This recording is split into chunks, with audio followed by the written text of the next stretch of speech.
अथ 22 22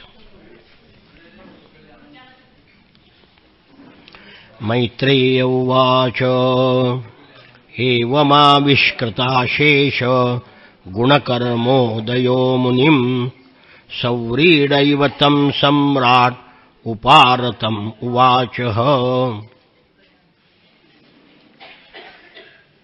जगातला पहिला राजा मनु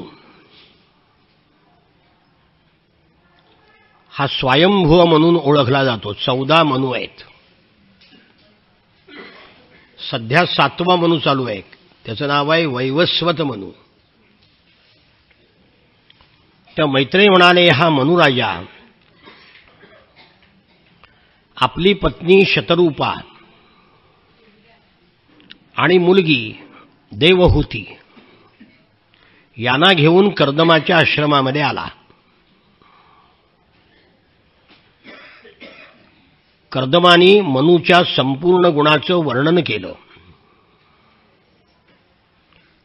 त्याच्या कर्माच्या श्रेष्ठतेचं वर्णन केलं. हे ऐकून मनू म्हणाला,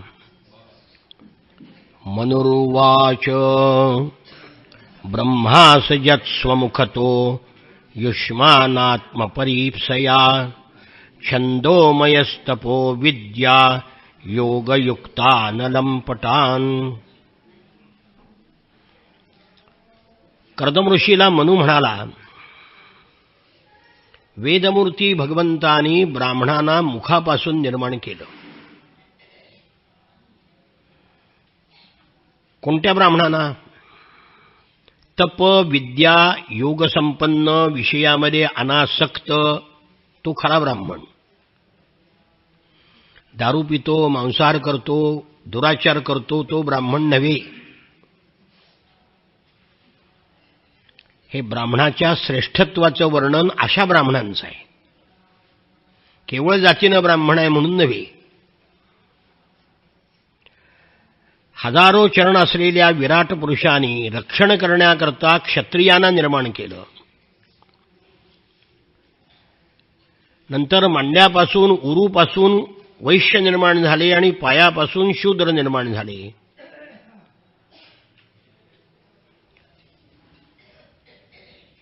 आपण ब्राह्मण आहात, मी क्षत्रिय आहे. आपल्या केवळ दर्शनाने माझे संदेह दूर झालेले आहेत. आपण मला माझा धर्म सांगून उपकृत केला आहे. ज्यांनी आपली इंद्रिय जिंकलेली आहेत अशांचं दर्शन अतिशय दुर्लभ आहे.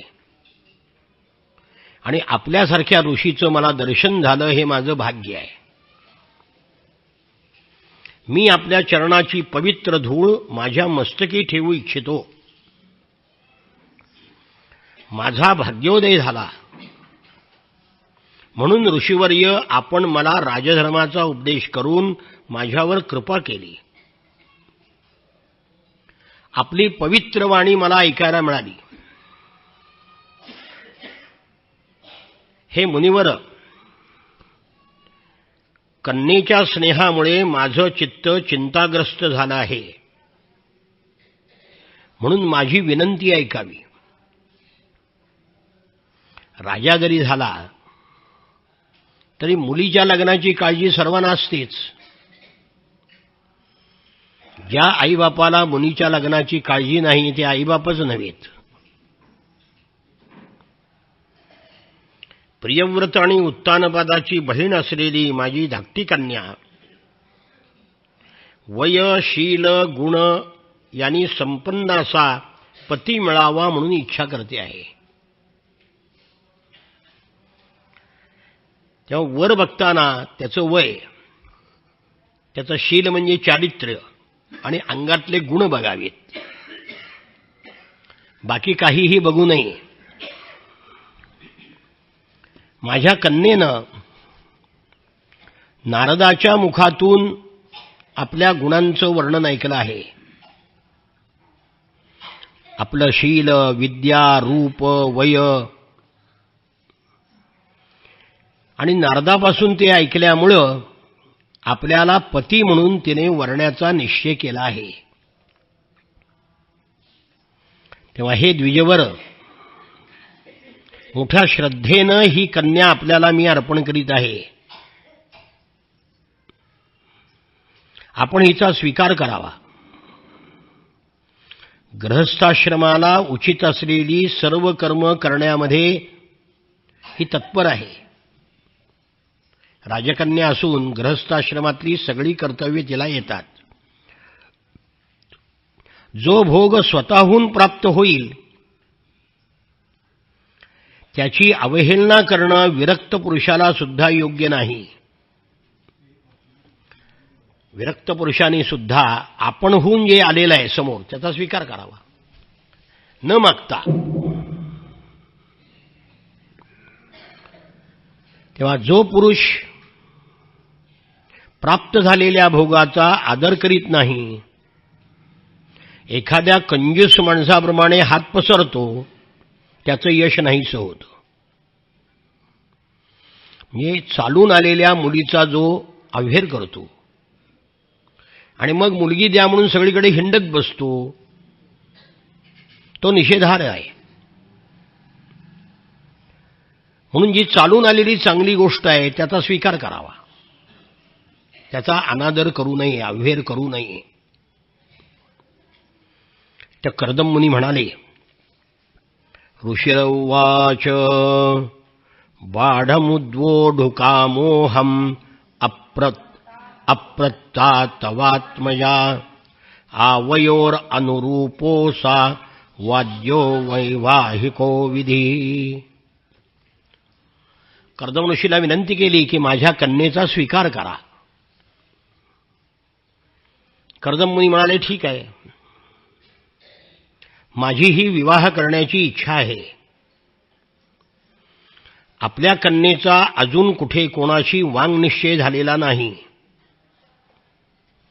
आणि म्हणून आम्हा दोघांचा ब्राह्मविधीने विवाह होणं उचित आहे. आपल्याकडे साखरपुडा हा विधी नाही. याद्या तर मूर्खपणा आहे. याद्या म्हणजे करार झाला. मुसलमानामध्ये शादी करार आहे म्हणून तो काजी विचारतो, मंजूर मंजूर मंजूर. आपल्याकडे करार नाही, विवाह संस्कार आहे. म्हणून आपला विधी काय आहे? वांग निश्चय. वाचेनं एकदा देतो म्हणलं की संपला विषय. त्यांनी काही मागायचं नाही आणि आपणही जे आपल्या ताकदीप्रमाणे करायचं असतं. आणि प्रत्येकजण मुलीकरता करतातच. त्या तुम्ही ती मुलगी कुणाला दुसऱ्याला द्यायचं वचन दिलेलं नाही, वांग निश्चय झालेला नाही. आमच्या दोघाचा हा पहिलाच विवाह आहे म्हणून आम्ही ब्राह्मविधीनं विवाह करणं उचित. म्हणजे मुलीच्या वडिलांनी मुलाच्या वडिलांनी योग्य गुण वय हे पाहून ठरवलेला विवाह म्हणजे ब्राह्मविवाह. पळवून नेऊन केलेला विवाह म्हणजे राक्षस विवाह. विवाहाचे 8 प्रकार सांगितलेत मनुस्मृतीनं. ते आपण रुक्मिणी स्वयंवराच्या वेळेला सांगतो, कळलं. तेव्हा राजन, तुझ्या या मुलीचा वेदोक्त विवाह विधीमध्ये प्रसिद्ध असलेल्या संतान उत्पादनरूप मनोरथ पूर्ण होईल. आपल्या अंगकांतीनं शोभा देणाऱ्या या कन्येचं सौंदर्य अलंकारापेक्षा सुद्धा श्रेष्ठ आहे. अलंकाराला तुच्छ मानते. म्हणजे अलंकाराने तिला शोभा आली आहे का तिच्यामुळे अलंकाराला शोभा आली आहे? काही स्त्रियांच्या अंगावर अलंकारामुळे शोभा येते, पण काही अलंकाराला सौंदर्यामुळे शोभा येते. तुझ्या कन्येचा कोण आदर करणार नाही? ही कन्या किती सुंदर आहे. याम हर्म्य पृष्ठे कुणदंघ्रि शोभाम विक्रीडतीं कंदुक विह्वलाक्षीं विश्वावसुर्न्यपतत्स्वाद् विमानात् विलोक्य सम्मोह विमूढ चेताः. उदाहरण सांगितलं, किती सुंदर आहे देवहूती. लहानपणी एकदा ती महालाच्या गच्चीवर चेंडू खेळत होती. चेंडूच्या मागे पळताना डोळे चंचल होत होते. पायातील नूपुर मधुर झंकार करीत होती आणि आकाशातून विश्वावसू नावाचा गंधर्व चालला होता विमानातून. तिचं सौंदर्य पाहून तो इतका घायाळ झाला की विमानातून खाली पडला. इतकी सुंदर कन्या आहे आणि तरी राजाने ऋषीला दिलेले, लक्षात ठेवा. आता असं झालंय, वेदोक्त उपाध्याय व्यवसाय करणाऱ्या ब्राह्मण मुलाला मुलीच देत नाहीत कुणी. पूर्वी असा दंडक होता की पहिली मुलगी उपाध्यायाच्या घरी द्यायची, नाही तर वेदवेत्या ब्राह्मणाचं घर चालायचं कसं, त्याचा वंश कसा चालायचा. पण आता वेदवेत्या ब्राह्मणाच्या घरी कोणी मुली द्यायला मुलगी नको म्हणती. काय करतो मुलगा, म्हणजे महाराज आहे, नको आम्हाला. वेदशास्त्र संपन्न आहे, नको.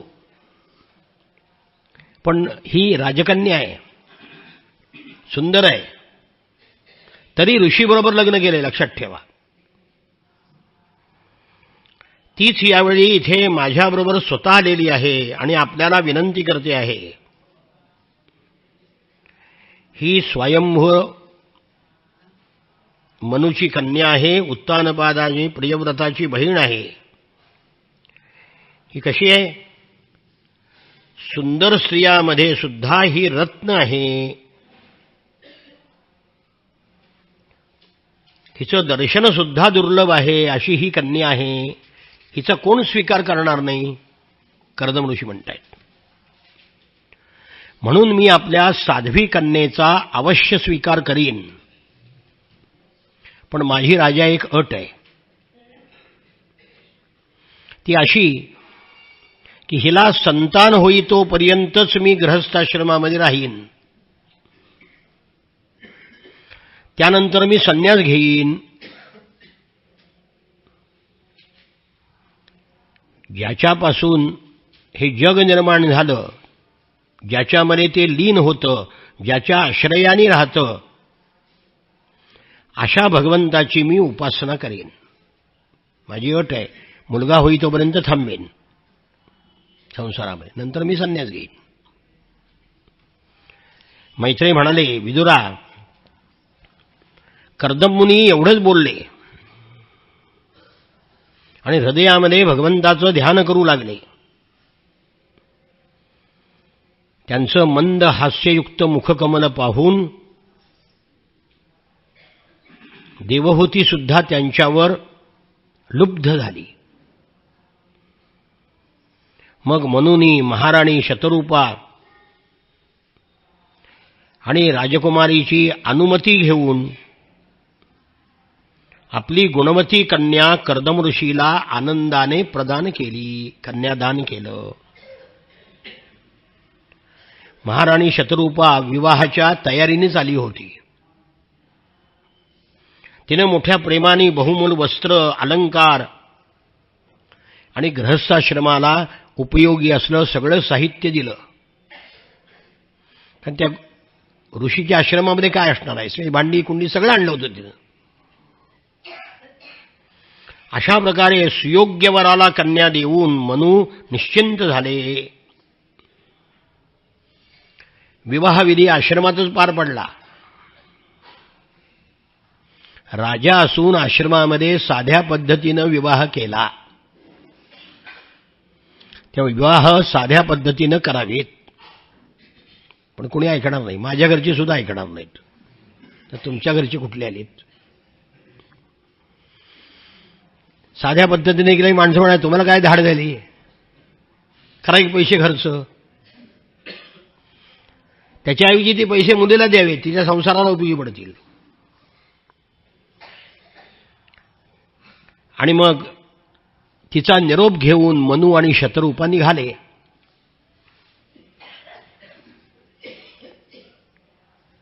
तिचा विरह सहन झाला नाही. उत्कंठेनं चित्त व्याकुळ झालं. छातीशी कवटाळून मनु आणि शतरूपा रडू लागले. नेत्रातून अश्रूच्या धारा वाहू लागल्या. त्या अश्रूंनी देवहूतीची सारी वेणी भिजली.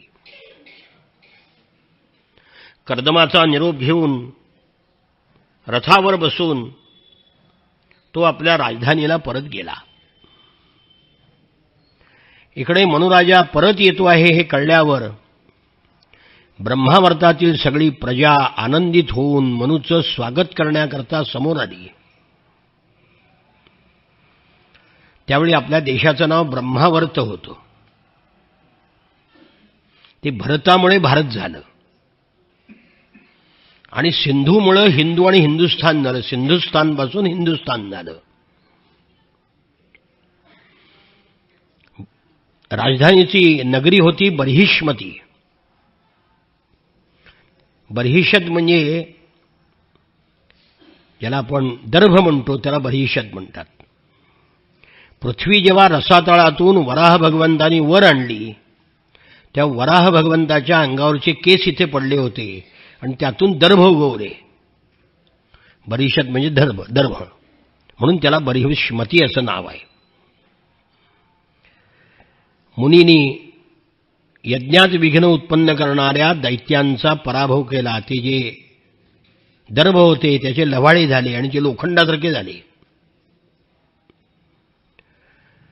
अशा प्रकारे मनुनी त्या ठिकाणी आपली राजधानी बर्हिष्मती नावाची राजधानी त्या ठिकाणी स्थापन केली होती. मनु त्या ठिकाणी राहत होते. आध्यात्मिक, अधिदैविक, अधिभौतिक ताप नाहीस करणारी ती राजधानी होती. आपल्या पतीसह संततीसह तो त्या ठिकाणी धर्म अर्थ काम याचे भोग भोगू लागला. मनुराजा इतका पुण्यवान होता की प्रातःकाळी गंधर्व आपल्या पत्नीसह त्यांचं गुणगान करीत होते. मनु मात्र प्रेमळ हृदयाने त्यांच्या कथा ऐकत होता. मनुला इच्छेप्रमाणे भोग प्राप्त होते, परंतु त्यांनी ते संयमाने भोगले. भगवान विष्णूच्या कथेचं श्रवण, ध्यान, रचना आणि निरूपण करीत होता. एक मन्वंतर काळ गेला. भगवंताच्या स्मरणाशिवाय त्याचा एक क्षण सुद्धा वाया जात नव्हता. मन्वंतराची 71 चतुर्युग घालवली. 4 युग 71 वेळा फिरली म्हणजे मन्वंतर होतं. 4 युगाची बेरीज होते 42,28,000 गुणिले 71 म्हणजे एक मन्वंतर, गुणिले 14 म्हणजे कल्प म्हणजे एक कल्प. 14 ने गुणल्यावर एक मन्वंतर राज्य केलं. त्याच्या राज्यामध्ये शारीरिक, मानसिक, दैविक, मानुषिक, भौतिक कुठलीही दुःख नव्हती. सर्व प्राण्यांचं हित करण्यामध्ये तो व्यग्र होता. ऋषीमुनींनी त्यांना प्रश्न केले आणि सर्वांचे धर्म त्यांनी सांगितले. त्याला मनुस्मृती म्हणतात. ही मनुस्मृती जगाला दिलेला पहिला कायदा आहे. आमच्या गाढवानी न वाचता ती जाळली. अलेक्झांडर बरोबर जे ग्रीक पंडित भारतामध्ये आले त्यांनी मनुस्मृती ग्रीसमध्ये नेली आणि आपले कायदे बनवले. ग्रीकांच्या कायद्यावरून रोमन लोकांनी कायदे बनवले. रोमन लोकांच्या कायद्यावरून इंग्रजांनी कायदे बनवले आणि आम्ही सगळे मूर्ख इंग्रजाच्या कायद्यावरून आम्ही कायदे बनवले. इंग्रज जाऊन 65 वर्षे झाली, पण इंग्रजांनी केलेला कायदा बदललेला नाही. ही सध्याची न्याय प्रणाली नाही, इंग्रजाची, आपली नाही आहे. एका कोर्टामध्ये निकाल आपल्या बाजूचा, दुसऱ्या कोर्टात त्यांच्या बाजूचा, तिसऱ्या कोर्टात यांच्या बाजूचा. हा न्याय आहे काय? प्रत्येक कोर्टात जर कायदा बदलत असेल आपला आणि निकाल बदलत असेल तर तो अन्याय आहे.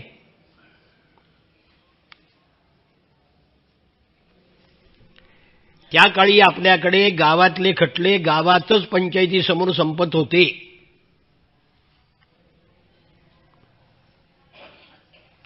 मनुस्मृतीचा कायदा जगात चालतो आज सुद्धा.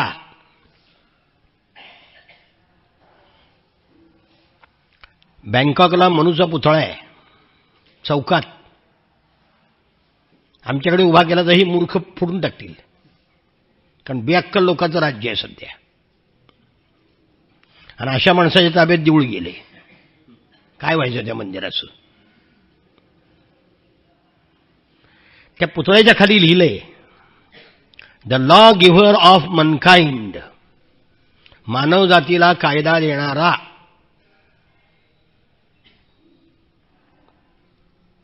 मनुस्मृतीवर मी धर्मभास्कर मासिकामध्ये 25 महिने लेख लिहिले. 25 लेख झाले त्याचे.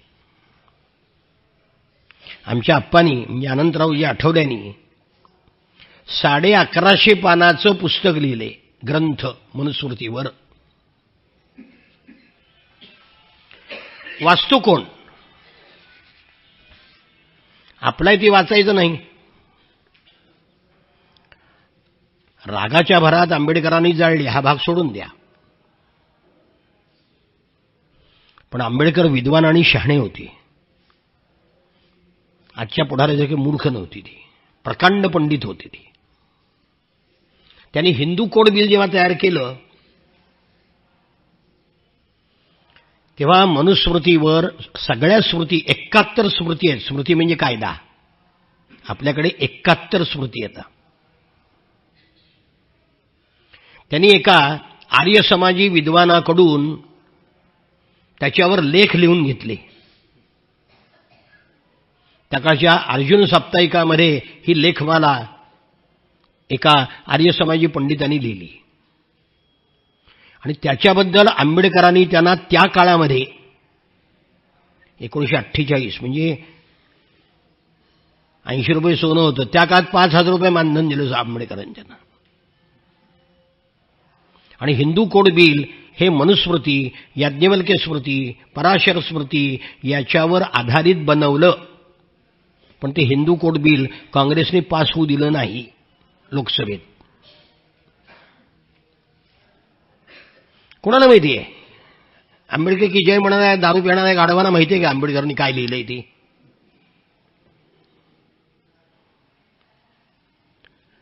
ही मनुस्मृती या मनूनी लिहिली. मनुस्मृती तुम्हाला महिनाभर सांगावी लागेल आणि तो आपला विषय नाही. इथं मनुस्मृती लिहिली सांगितलं म्हणून एवढं सांगितलं. जगातील सर्वप्रथम असलेला सम्राट महाराज मनूचं वर्णन हे मी आपल्याला अद्भुत चरित्राचं वर्णन करून सांगितलं. आता त्याची जी कन्या आहे देवहूती, तिचं चरित्र ऐक.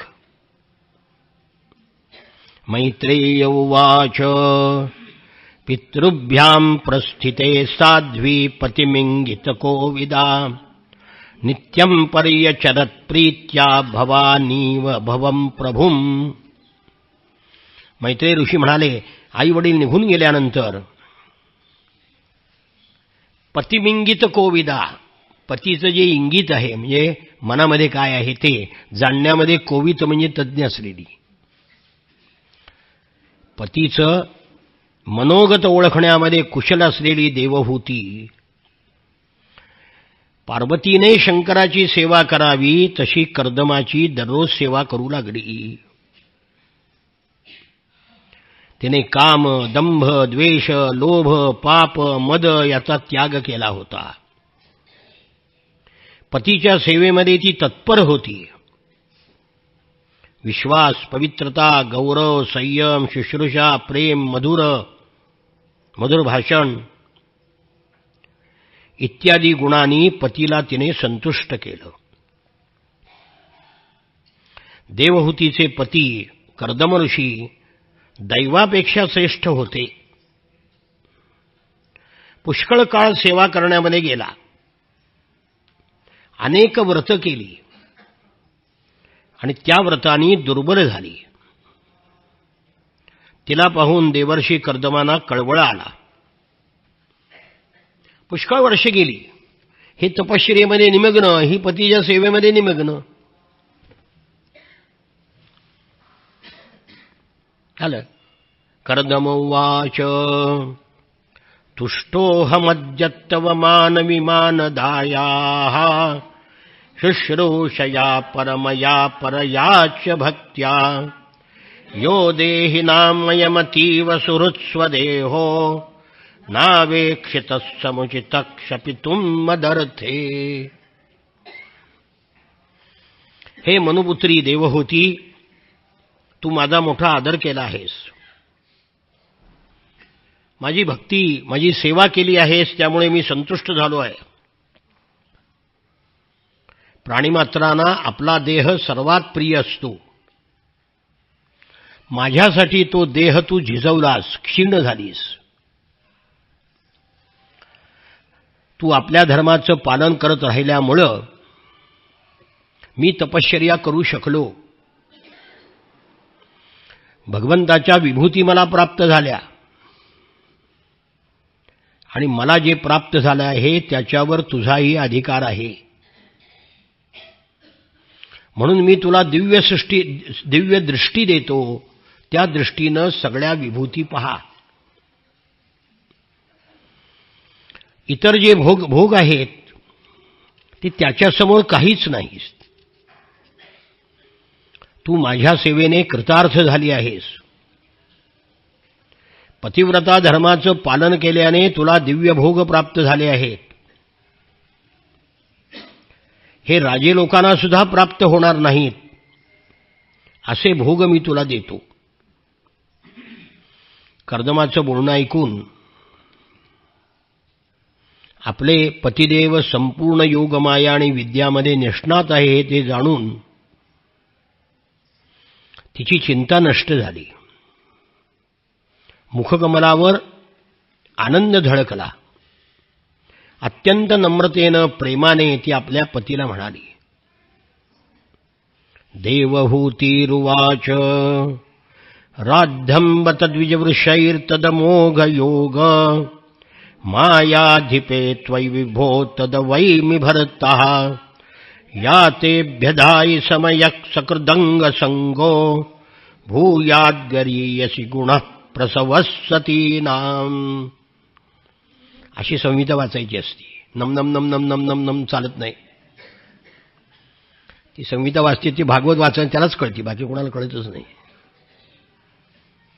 म्हणून मी सांगतो, ज्यांना शक्य आहे त्यांनी पोथी घेऊन बसा, म्हणजे भागवत अधिक चांगलं कळेल तुम्हाला. तेव्हा देवहूती म्हणाली, हे द्विजश्रेष्ठ स्वामी, आपल्याला सगळी ऐश्वर्य प्राप्त झाली आहेत हे मला माहीत आहे. पण आपण प्रतिज्ञा केली होती की हिला संतान झाल्यानंतर मी संन्यास घेईन. पण संतानाचा पत्ताच नाही ना. मी तुझ्याशी गृहस्थ सुखाचा उपभोग घेईन असं तुम्ही वचन दिलं होतं लग्नात. श्रेष्ठ पतीकडून संतान प्राप्त होणं हा पतिव्रता स्त्रीला मोठा लाभ आहे. कारण संतान झाल्याशिवाय स्त्रीच्या जीवनाची कृतार्थता नाही. तेव्हा आपल्या समागमासाठी शास्त्रानुसार जे कर्तव्य असेल ते मला सांगावे. आपल्या मिलनासाठी तीव्र इच्छेनं माझं शरीर दुर्बल झालेलं आहे. आपण वाढवलेली माझी कामवासना मला त्रस्त करत आहे आणि शरीर तर आता काम देणार नाही. शरीर वृद्ध झालं, तारुण्य सगळं निघून गेलं ना तपश्चर्येमध्ये. मग आता संतान होणार कसं? संतान होण्याचं वयच टळून गेलं. मैत्रेय म्हणतात, विदुरा, आपल्या प्रियेची इच्छा पूर्ण करण्याकरता कर्दम ऋषीनं योग सामर्थ्याने इच्छित ठिकाणी जाणारं कामगम, काम म्हणजे इच्छा आणि ग म्हणजे जाणारं गम, एक विमान तयार केलं. त्या विमानामध्ये सगळी भोग सामग्री ठेवली. ते रत्नजडित खांबांनी सुशोभित होतं आणि सर्व ऋतूमध्ये सुखदायक होतं. सर्व काल सुखावहम. जिकडे तिकडे दिव्य सामग्री ठेवलेली होती. चित्रविचित्र रेशमी झुमरं पताकांनी सजवलेली होती. ज्यावर भ्रमर गुंजारव करीत होते अशा फुलांच्या माळांनी ते सजवलेलं होतं. सुती आणि रेशमी वस्त्रांनी शोभायमान दिसत होतं. एकावर एक अशा तयार केलेल्या महालामध्ये शय्या, पलंग, पंखे, आसने, भिंतीवर शिल्परचना, पाचूची फरशी, पोळ्याचे सोपे तयार केले होते. पोळ्याच्या उंबरट्यावर हिऱ्याचे दरवाजे होते आणि इंद्रनील मण्यांच्या शिखरावर सोन्याचे कळस होते. हिरेजडित भिंतीवर पद्मराग मणी लावलेले होते. ते विमानाच्या डोळ्यासारखे दिसत होते. रंगीबेरंगी चांदवे, बहुमूल सोन्यांच्या तोरणांनी ते सजवले होते. ठिकठिकाणी कृत्रिम हंस आणि कबूतर होती. ते जिवंत आहे तसं पाहून खरे हंस आणि कबूतर त्यांच्याजवळ बसून बोलत होते. त्यामध्ये क्रीडांगणे, शयनग्रहे, बैठका, अंगण, चौक बनवले गेले होते. स्वतः कर्दमांना आश्चर्यचकित करणारं ते विमान होतं. ते सुंदर घर बघितलं, योगमायेनं निर्माण केलेलं. आता उपभोग घ्यायचा आहे ना विषयाचा, सामग्री पाहिजे. ते सुंदर घर पाहून देवहूती म्हणजे प्रसन्न झाली. पण असं आहे, घर सुंदर आहे, भोगसामग्री आहे, शरीर म्हातारं झालंय ना. म्हातारपणी भोग कुठला नाही, त्याला शरीर पाहिजे निरोगी सुदृढ. मग म्हणाले, कर्दम ऋषी म्हणाले की हे देवी, निमज्जास्मिन् हृदे भीरु विमानमिदमारुह इदं शुक्लकृतं तीर्थम आशिषाम यापकम नृणाम. देवहूती, तू या बिंदू सरोवरामध्ये स्नान कर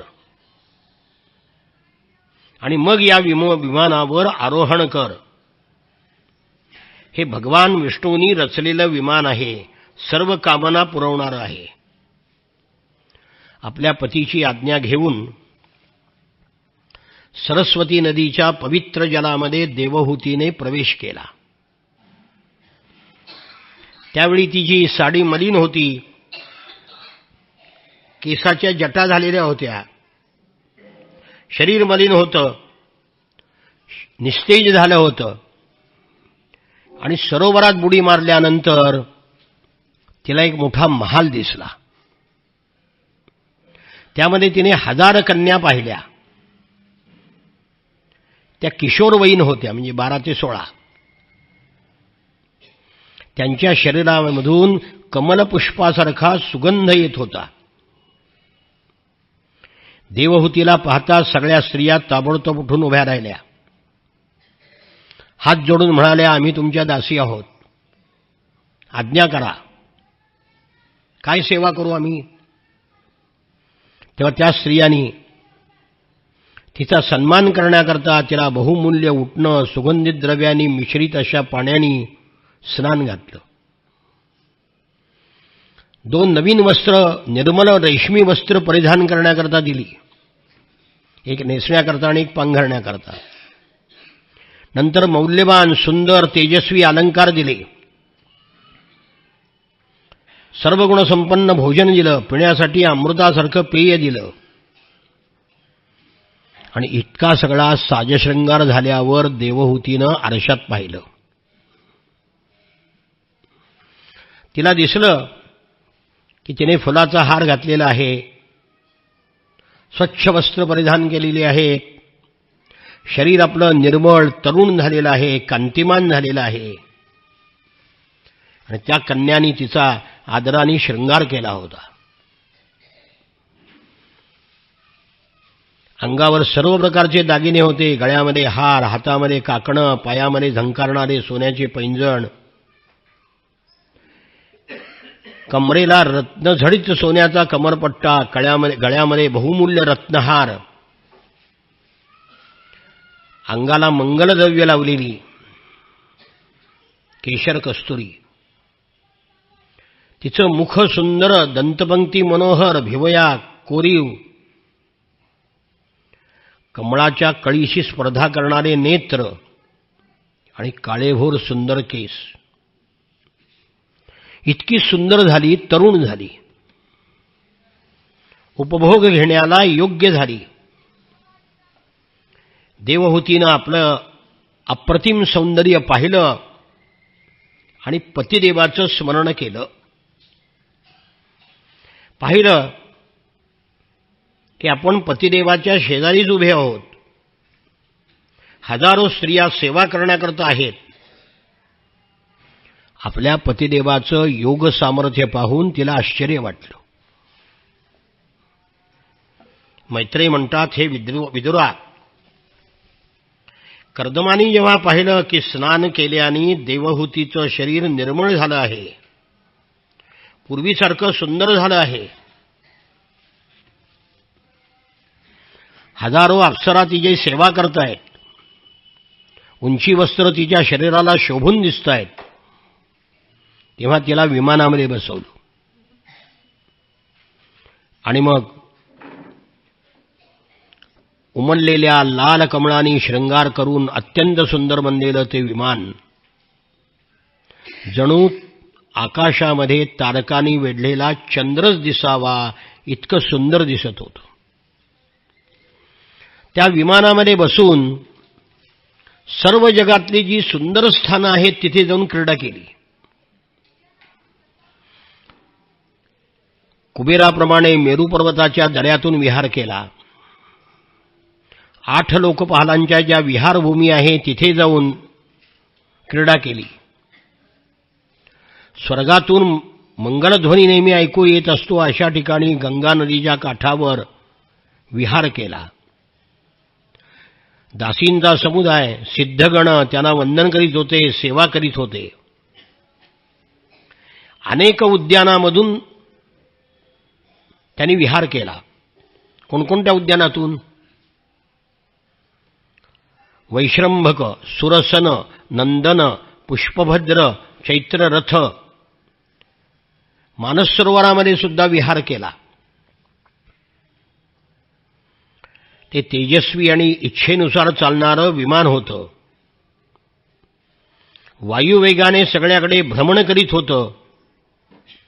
देवावरही मात करणारं होतं. भगवंताच्या चरणाचा ज्याने आश्रय घेतलेला आहे अशा भक्तांना, थोर पुरुषांना कोणती वस्तू दुर्लभ आहे? अशा प्रकारे महायोगी कर्दमानी सर्व भूमंडल, द्वीप, वर्ष, वर्ष म्हणजे खंड, देश, भारतवर्ष. तिथं वर्ष म्हणजे 12 महिने नाही, भारतवर्ष म्हणजे भारत देश. नंतर पुष्कळ वर्षेपर्यंत विहार केला आणि सुखाचा हा दीर्घ कालावधी एका मुहूर्ताप्रमाणे निघून गेला. इतका दीर्घ काळ कसा गेला हे कळलंच नाही. शेकडो वर्षे विहार केला, पण थोड्या वेळाप्रमाणे तो निघून गेला. आणि या सगळ्या काळामध्ये देवहूतीला 9 कन्या झाल्या. त्याही देवहूतीप्रमाणे सर्वांग सुंदर होत्या. त्यांच्या शरीराला लाल कमळाच्या सुगंधासारखा सुगंध येत होता. देवहूतीनं पाहिलं की आता मुली झालेल्या आहेत, आता नवरा संन्यास घेईल. ते म्हणाले, देवहूती, आता तुझ्या वचनातून मी मुक्त झालो, मला संन्यास घ्यायला परवानगी दे. ती अश्रू ढाळू लागली, व्याकुळ झाली आणि हृदय सगळं दुःखाने तप्त झालं. खाली मान घालून नखानी जमीन उकरीत कर्दम ऋषीला देवहूती म्हणाली, महाराज, सर्वं तद् भगवान मह्यम उपोवाह प्रतिश्रुतम अथापि मे प्रपन्नाया अभयम दातुमर्हसी. भगवन, आपण जी प्रतिज्ञा केली होती की मुलं होस्तोवर मी राहीन, तरी सुद्धा मी आपल्याला शरण आले आहे, म्हणून मला अभय द्यावं. 2 गोष्टी, या मुलींची लग्न झाली पाहिजेत, यांना सुयोग्य वर शोधावेत, आणि आपण वनामध्ये निघून गेल्यानंतर माझा शोक दूर करण्याकरता मला उपदेश करणारा कोणीतरी पाहिजे ना. आत्तापर्यंत मी परमात्म्याशी विन्मुख राहिले, सगळा काळ इंद्रिय सुखामध्ये गेला आणि ते आयुष्य निरर्थक असतं. आत्तापर्यंत मी आपल्या प्रभावाला जाणलं नाही, इंद्रियाच्या विषयामध्ये आसक्त राहिले. आता माझं संसार भय नाहीसं करावं. अज्ञानामुळे असत्पुरुषाशी केलेला संग बंधनाला कारण होतो आणि सत्पुरुषाशी केलेली संगती अनासक्ती प्राप्त करून देते. आणि जोपर्यंत भगवंताची सेवा आणि भक्ती निर्माण होत नाही, तोपर्यंत जीवन व्यर्थ आहे. पतिराजा, मी भगवंताच्या मायेनं पूर्णपणे फसले आहे. म्हणून साहम भगवतो नूनं वंचिता मायया दृढम यत्वां विमुक्तिदं प्राप्य न मुमुक्षेय बंधनात. मला आपल्यासारखा मुक्ती प्रदान करणारा पती प्राप्त झाला, तरी मी मुक्तीची इच्छा केली नाही. संसारामध्ये रमण झाले. तुम्हाला संसार सुख मागितले मी, तुम्ही मला दिलं. मैत्रेय म्हणाले, उत्तम गुणांनी सुशोभित अशा देवहूतीने जेव्हा वैराग्याची गोष्ट केली, तेव्हा कृपाळू कर्दम मुनीने भगवान विष्णूने सांगितले जे होते त्याचं स्मरण केलं. कर्दम म्हणाले, हे राजकुमारी, तू शोक करू नकोस.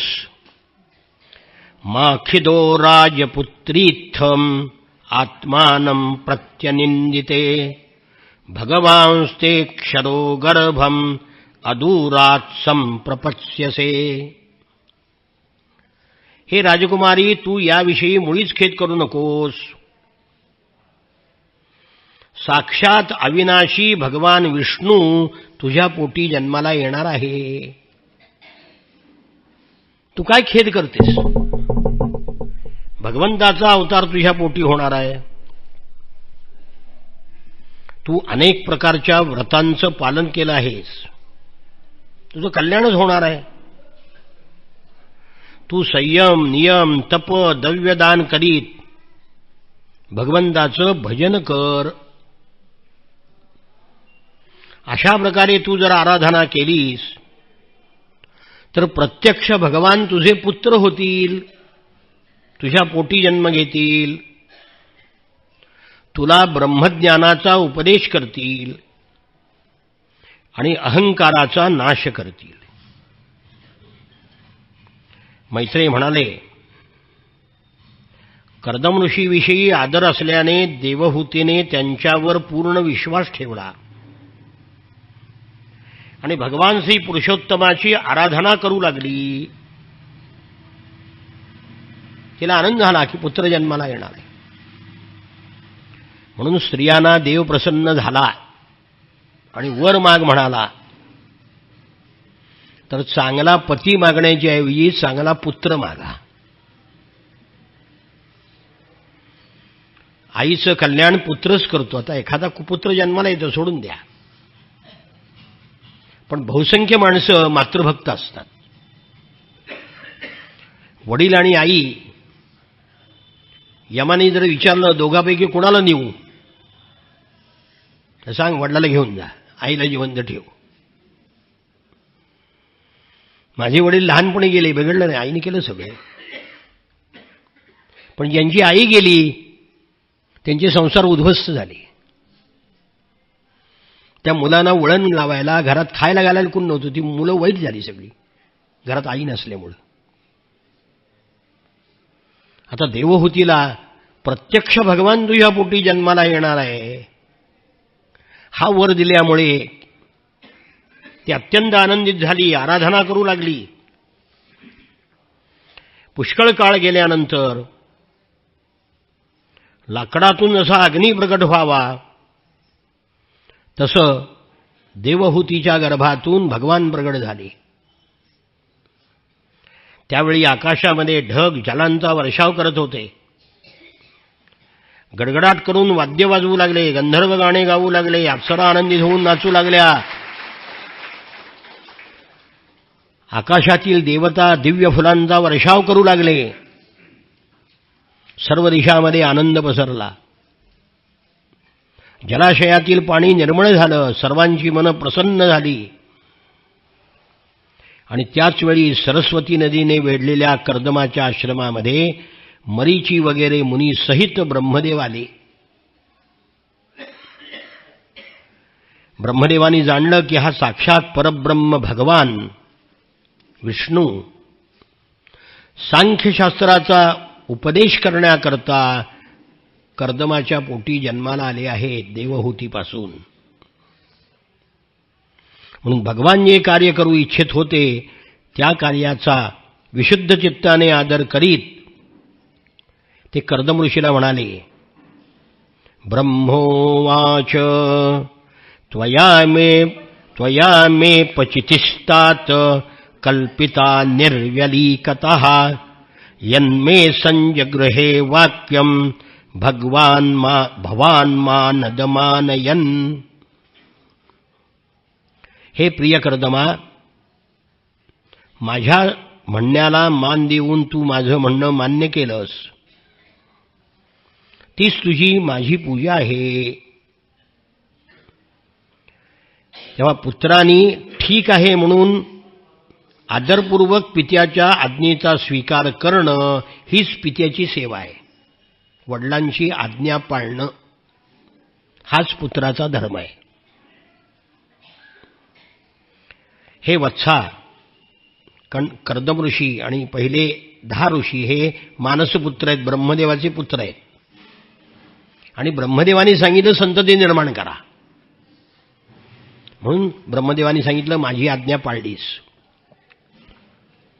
तू सुसंस्कृत आहेस कर्दमा, तू सुसंस्कृत आहेस. तुझ्या या सुंदर कन्या आपल्या वंशाने सृष्टी वाढवतील. म्हणून या तुझ्या ज्या कन्या आहेत त्या सगळ्या मरीची वगैरे मुनिवरांना देऊन टाक. आपल्या कन्या समर्पण कर. आदिपुरुष श्री नारायण आता देवहूतीच्या पोटी कपिलाच्या रूपाने अवतीर्ण झाले आहेत हे मी ओळखलं आहे. आणि अशा रीतीनं ते देवहूतीला म्हणाले, हे राजपुत्री, सोनेरी केस, कमलासारखे विशाल नेत्र, कमलांकित चरण कमल, अशा बालकाच्या रूपामध्ये साक्षात श्रीहरी तुझी कर्मवासना उखडून टाकण्याकरता, तुला ज्ञान देण्याकरता तुझ्या ठिकाणी जन्मला आहे. तो अविद्येचा मोहाचा नाश करेल. हा सिद्धगणाचा स्वामी होईल, हा सांख्याचार्य होईल, हा कपिल नावाने प्रसिद्ध होईल. म्हणून भगवद्गीतेमध्ये सुद्धा 10व्या अध्यायामध्ये विभूती सांगताना सिद्धानाम कपिलो मुनिः, की सिद्ध पुरुषामध्ये मी कपिल मुनी आहे. कपिलांनी सांख्यशास्त्र सांगितलं. सांख्य म्हणजे स्टॅटिस्टिक्स नाही, संख्याशास्त्र नाही. सांख्य म्हणजे ज्ञान. गीतेचा 2रा अध्याय सांख्ययोग आहे. पहिल्यांदा जेव्हा गीता वाचायला लागलो मला असं वाटायचं सांख्ययोग म्हणजे स्टॅटिस्टिक्स काय काय आहे काय कोणाला ठोकते. कारण संख्येचा अर्थ एवढाच माहिती आहे आपल्याला. म्हणजे जेव्हा अधिकाधिक गीतेचा अभ्यास करायला लागलो तेव्हा कळलं की सांख्य म्हणजे ज्ञान आहे. प्रकृती पुरुष हे जे ज्ञान आहे, पंचमहाभूत, पंचतन्मात्रा, पंच इंद्रिय कर्मेंद्रिय, पंचज्ञानेंद्रिय, ही जी सगळी तत्व आहेत ही संख्येमध्ये मोजून सांगितले म्हणून याला सांख्यज्ञान म्हणतात. आणि हे कपिल महामुनींनी सांगितलं. त्यांनी सांगितलेल्या सृष्टीच्या तत्वापेक्षा एकही तत्व अधिक अजून वैज्ञानिकाला सांगता आलेलं नाही. ही कपिल महामुनीची थोरवी आहे. गंगासागरामध्ये संक्रांतीला जी यात्रा भरते ती 40-50 लाखाची असते. आपली आषाढी यात्रा गुणिले 10. कोणाची यात्रा आहे ती? कपिल महामुनीची यात्रा आहे. एका सिद्ध पुरुषाच्या यात्रेला 50-50 लाख लोक यावेत हे जगातलं एकमेव उदाहरण आहे. एकमेव.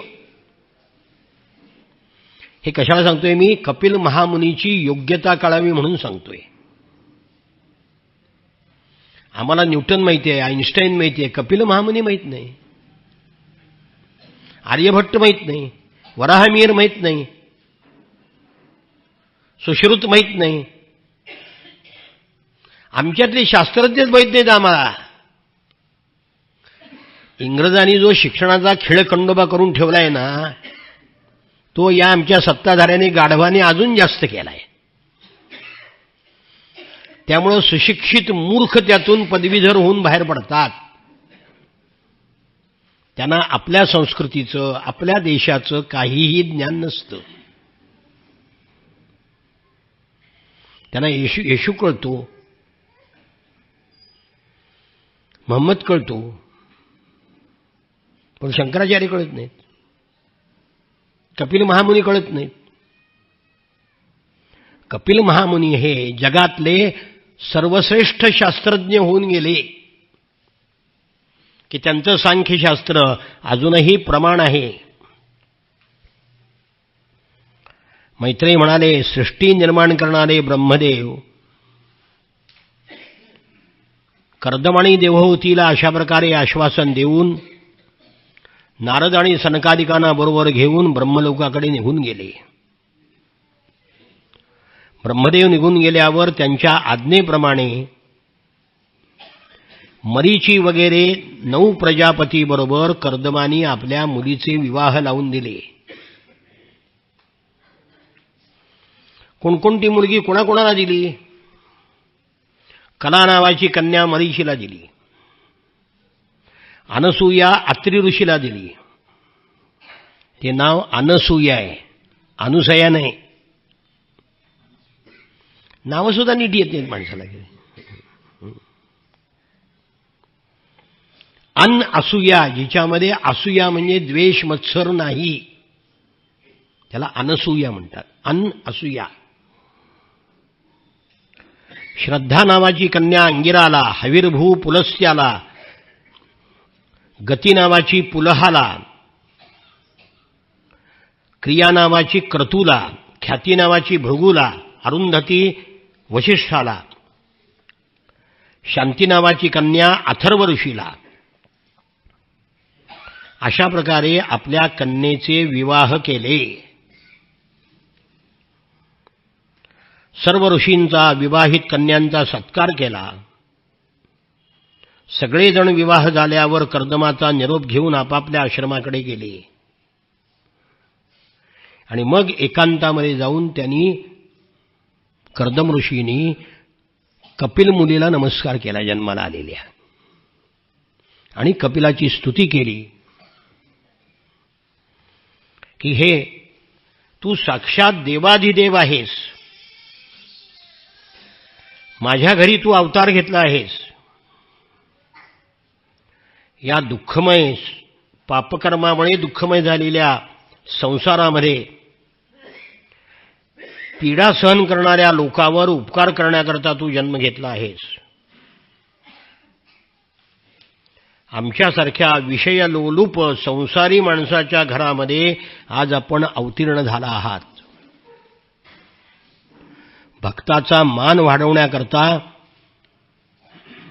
आपलं वचन सत्य करण्याकरता, सांख्ययोगाचा उपदेश करण्याकरता तुम्ही माझ्या घरामध्ये अवतार घेतला आहात. पण प्रत्यक्षात हे कपिल महामुने आपण भगवान आहात. आपण रूपरहित आहात. चतुर्भुज इत्यादी अलौकिक रूपे आहेत. ती सगळी भक्तजनांना प्रिय वाटतात म्हणून ती आपण धारण केलेली आहेत. तत्वज्ञानाची इच्छा करणाऱ्या विद्वानांना आपले चरण ठेवण्याचे आसन नेहमी वंदनीय आहे. आपण भगवान आहात. भगवान म्हणजे 6 गुणांनी जो युक्त आहे त्याला भगवान म्हणतात. म्हणून माणसाला भगवान म्हणू नका कुठल्या. हे पुष्कळ संत स्वतःला भगवान म्हणतील. कोणकोणते? ऐश्वर्य, वैराग्य, यश, ज्ञान, सामर्थ्य आणि श्री या षडगुणैश्वरी असलेल्या भगवंता आपण आहात. म्हणून मी आपल्याला शरण आलो आहे.